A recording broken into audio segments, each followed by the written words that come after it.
Sun Tzu said, "We come now to the question of encamping the army and observing signs of the enemy. Pass quickly over mountains and keep in the neighborhood of valleys." 2. Camp in high places facing the sun. Do not climb heights in order to fight. So much for mountain warfare. 3. After crossing a river, you should get far away from it. 4. When an invading force crosses a river in its onward march, do not advance to meet it in midstream. It will be best to let half the army get across and then deliver your attack. 5. If you are anxious to fight, you should not go to meet the invader near a river which he has to cross. 6.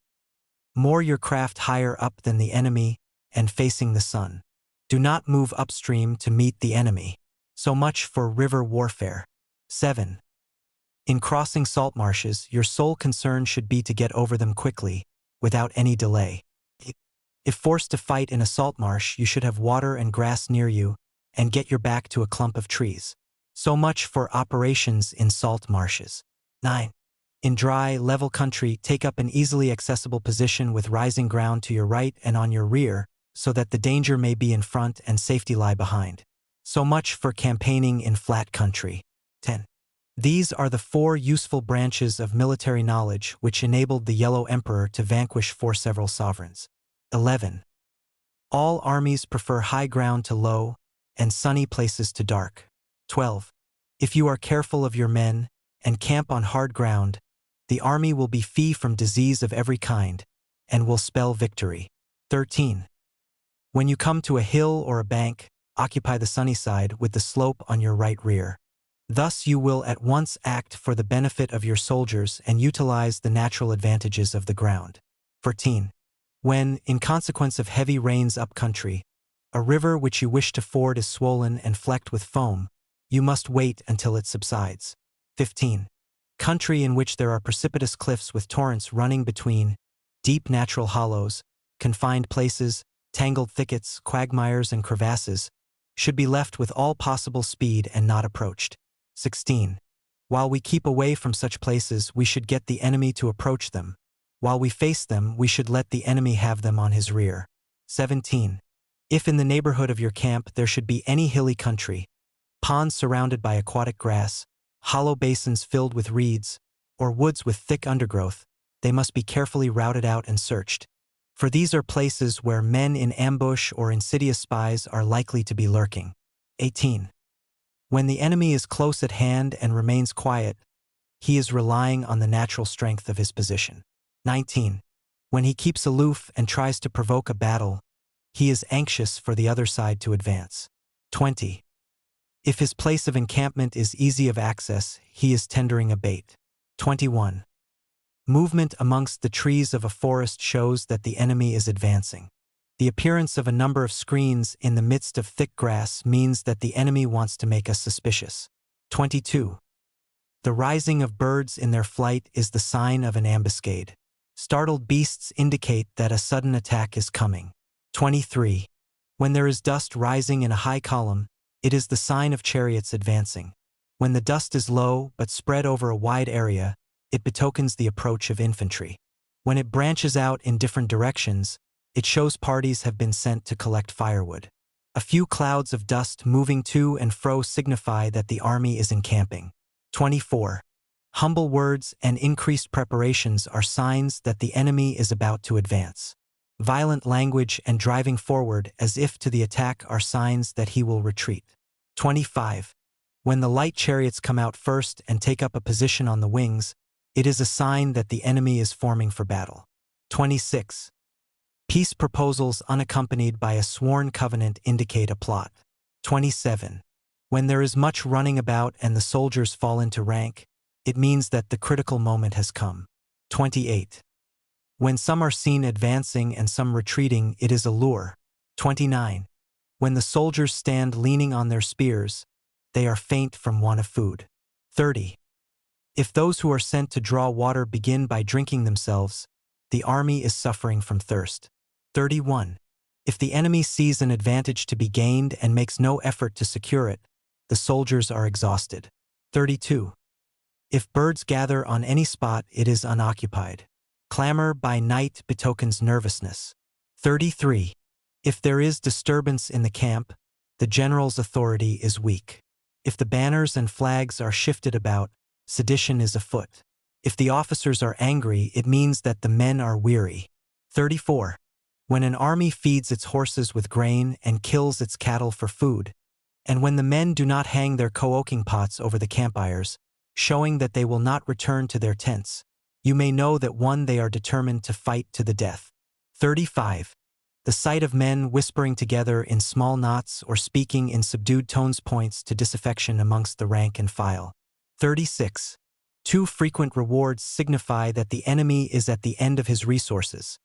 Too many punishments betray a condition of dire distress. 37. To begin by bluster, but afterwards to take fright at the enemy's numbers, shows a supreme lack of intelligence. That the enemy 38, when envoys for a truce, are sent with compliments in their mouths, it is a sign. 39. If the enemy's troops march up angrily and remain facing ours for a long time without either joining battle or taking themselves off again, the situation is one that demands great vigilance and circumspection. 40. If our troops are no more in number than the enemy, that is amply sufficient. It only means that no direct attack can be made. What we can do is simply to concentrate all our available strength, keep a close watch on the enemy, and obtain reinforcements. 41.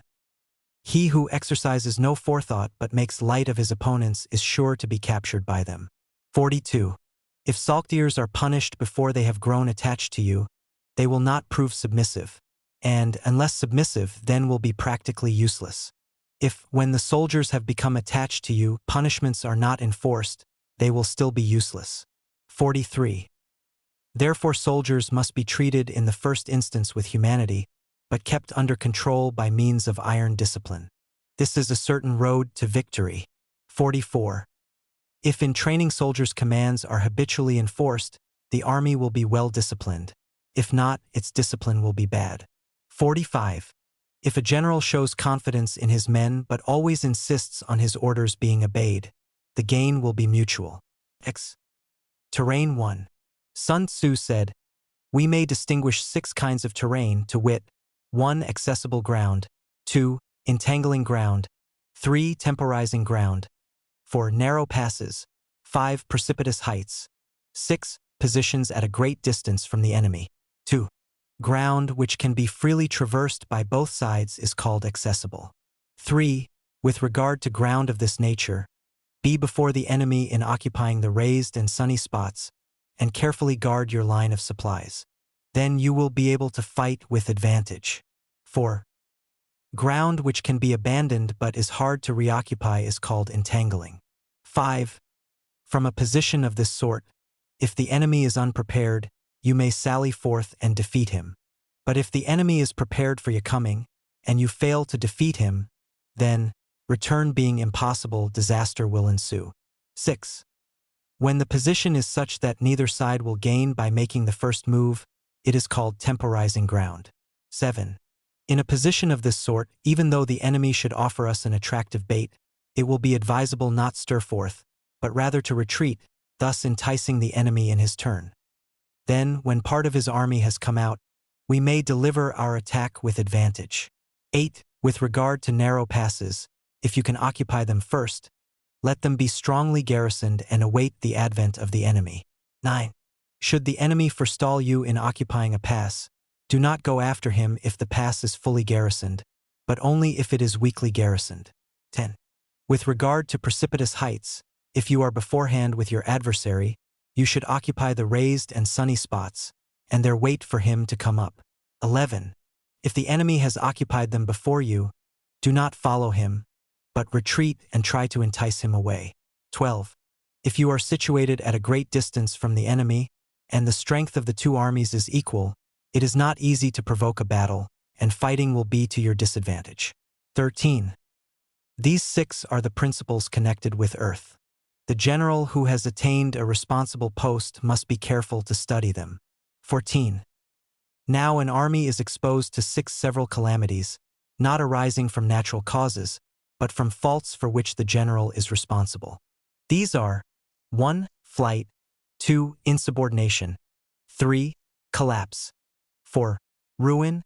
5. Disorganization. 6. Rout. 15.